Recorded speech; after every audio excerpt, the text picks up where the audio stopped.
Kaixo, ongi etorria, bi funtzio trigonometriko aztertuko ditugu. Batetik hau, I berdin isaren sinua, eta bestetik I berdin isaren kosinua. Bai hemen eta bai hemen erlazionatzen ditu.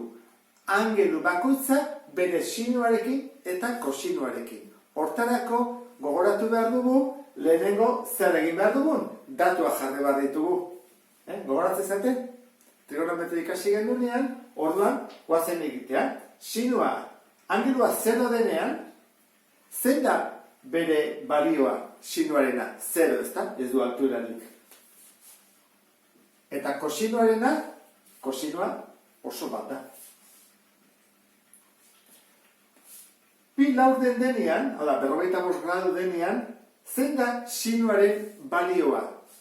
Sinuaren balioa eta kosinuarena berdina da. Eta zen, bi errobi zati bi. Urrengoa, 80 gradukin, badakigu radianetan dela pi zati bi, orduan, zein da sinuaren balioa? Orduan da bat.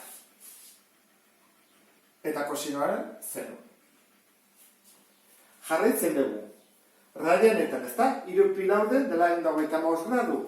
Hemen gaude, ezta? Kasu honetan. Orduan, zer gertatzen da sinuarekin?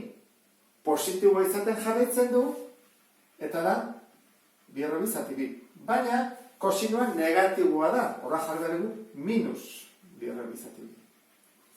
180 gradu iristen genean, hau da, pi ditugunean, orduan, zenbat izango dugu, iritsi gaunea zerora, eta honek hartzen du minus bat. Joaten gara, Venus. 25 gradutara. Orain ja sinua negatiboa izaten hasten da, Venus delako, orduan da, minus, bi errobi zati bi. Eta bitartean, kosinua baita ere, minusa izaten jarraitzen du. Bera iristen denean, da, 3 pi erdi, radian, zer gertatzen da sinuarekin minus bat duela, eta kosinuak zero. Jarraitzen badugu hemen, laugarren kuadrantean, izango dugu minus bi biren, hau positiboa, hemen ja, zero, eta hemen bat. Grafiko egiterakoan, ibilbidea oso motza da. Bat eta minus bat, ez du gehiago hartzen. Bitartean, isa, gori joango da, etengabe, ez da, aurreruntz. Orduan, puntuak jarriko ditut lehenengo sinuarenak, gorriz. Orduan izango litzateke zerotik hasten geha, balioa handitzen joaten da, bate izten denean hasten da txikitzen, zero izaten da, gero minusa, eta berriro horrela, ez da. Ez da, jarraitu egiten dula, bigarren bueltan ere berdin egingo du. Eta horrela etengabe, eta ezkerretik ere horrela etorriko litzateke, ez da? Izango litzateke horrela. Etengabe. Bere periodoa zen izango litzateke. Noiz hasten da errepikatzen? Bipi, ez da? Bipi egiten duenean, horran berriro hasten da. Horran izango litzateke bipi.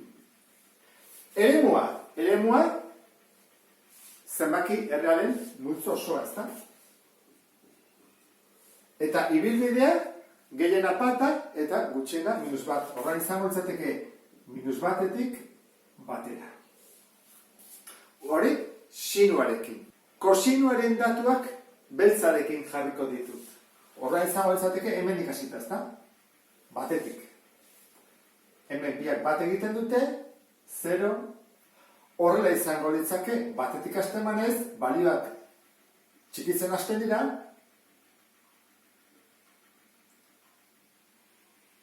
zer izan arte, jarraitzen du.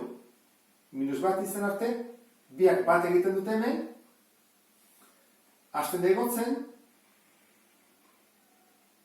jarraitzen da igotzen, biak bat egiten dute berriro, jarraitzen du jesten, eta horrela, ezta? Izango litzateke horrela, bat. Ezkertik nola etorreko litzateke horrela, ezta? Zer gertatzen da? Ba, hemen ere periodoa dela bipi, begira. Hemen hasten bain batean, bipi batean, iritsi da berriro. Eta berriro batean, ezta?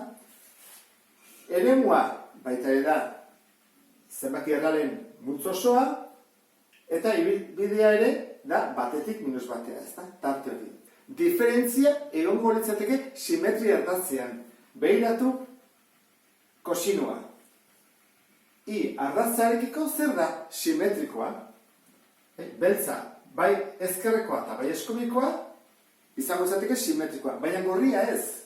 Eta orduan, gorria nola izango litzateke? Gorria da koordenatu jateorriarekiko simetrikoa. Orduan, bat da horrela, simetrikoa esango nuke, eta bestea izango litzateke oratortzen bada jarraitzen du.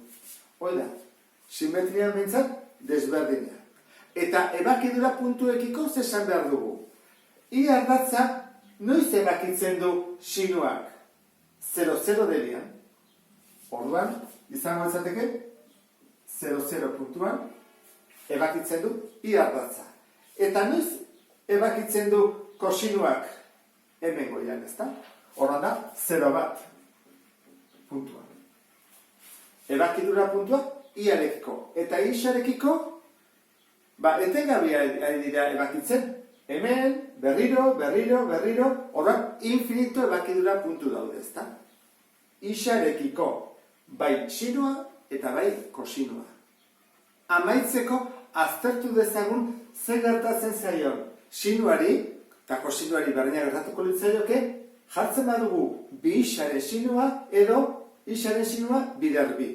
Orduan, hasiko gera. Hemen dugu referentzia, hau da, bere funtzioa, orduan, bere taula egiteko hor hasiko gineke. 0 denean da 0,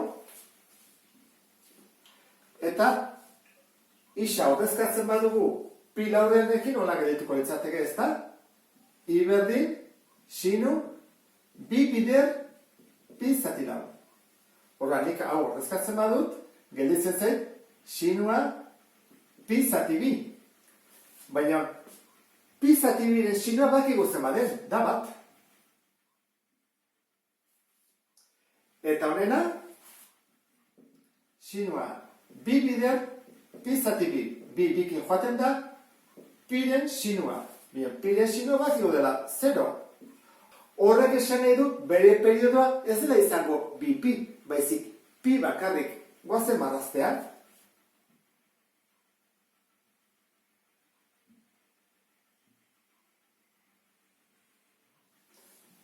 Ikusten duzu bezala, bere periodoa bali bazea bi pi, horren pi egiten du bakoitzean, egin du periodoa.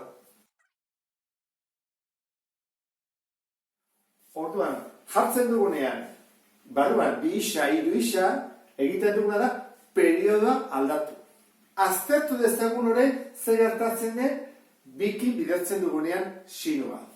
Orduan, 0 denean da 0, eta goazen biren ordezkatzea, ezta? Orduan, izango ezateke, I berdin, bi bider, sinua, pi zati bi. Baina gu badakigu, pi zati bi, horren sinua dela bat. Orduan izango ezateke, bi bider bat. Bi. Orduan, gure ibilbidea bi eta minus bi izango litzake horrein. Orduan, horrela marraztu batko genuke, ezta?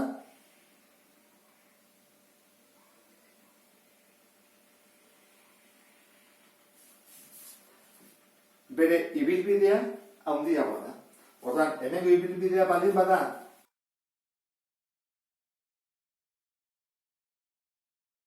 minus bi, bi.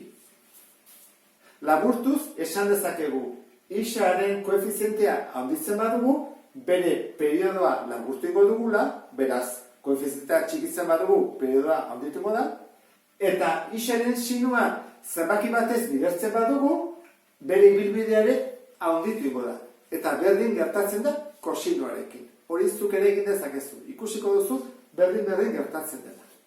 Eta horrekin ulertu duzulakoan beste bat arte. Agur!